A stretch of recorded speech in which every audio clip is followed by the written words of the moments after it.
Alright, let's expand even further and do algebraic inequalities involving multiplication and division. We'll do a few examples in this video regarding multiplication and division of inequalities and how you would solve algebraic inequalities involving multiplication and division. And it's very important for you to understand what the multiplicative inverse is. This was done in a previous video. It's very important because we're going to use that in this video. Hoping that you understand what the multiplicative inverse is, let's start off. Let's do the examples.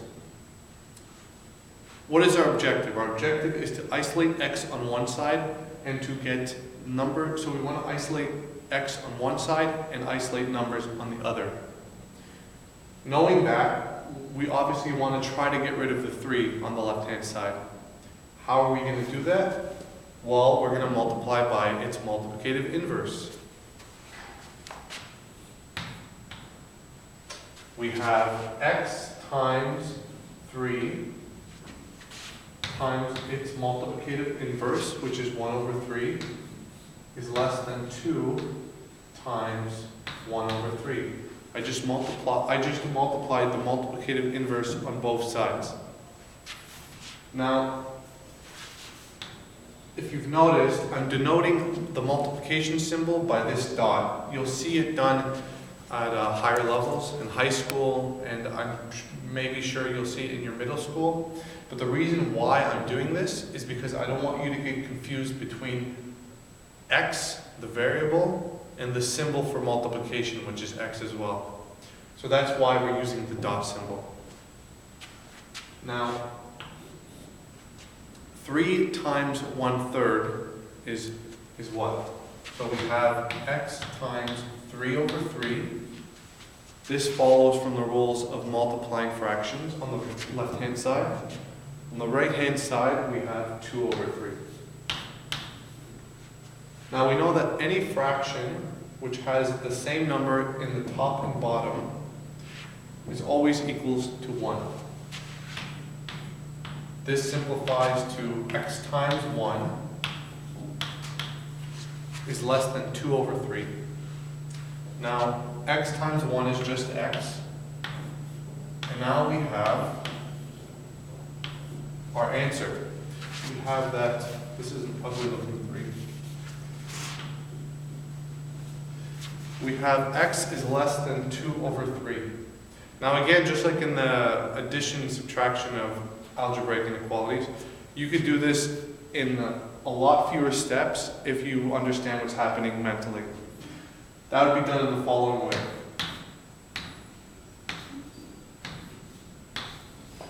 You could just, you know that once you multiply by the multiplicative inverse, that will just result in multiplying x by 1, which will just leave you x. And what that will look like, you can just skip all these steps and just write the final result like this.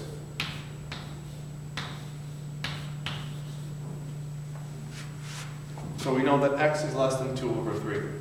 Now, if you don't understand what's happening, you can do this method here because it's a lot safer and you understand step by step what's happening.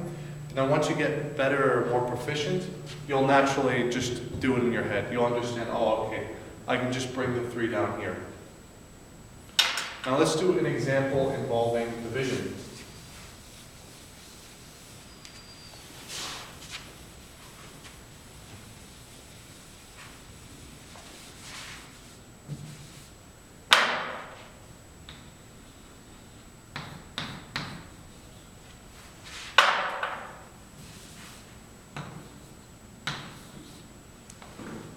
Now the same basic idea will be applied. We're going to multiply the left-hand side by this number's multiplicative inverse.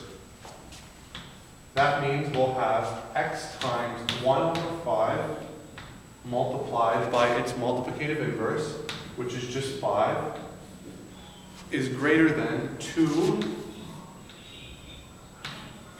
times its multiplicative inverse. Now, what do we have now?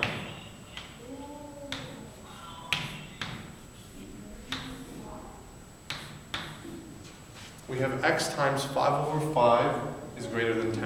And I'm going to skip the step where you multiply by 1 just to get x by itself, because hopefully you understand that multiplying x by 1 just gives you x.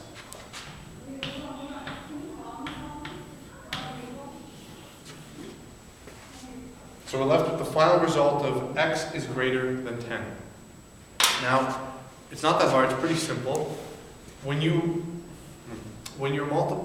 dealing with algebraic inequalities involving multiplication and division, the basic idea is to multiply by the negative reciprocal, and then just to follow up the steps in order to isolate x on one side and to isolate numbers on the other.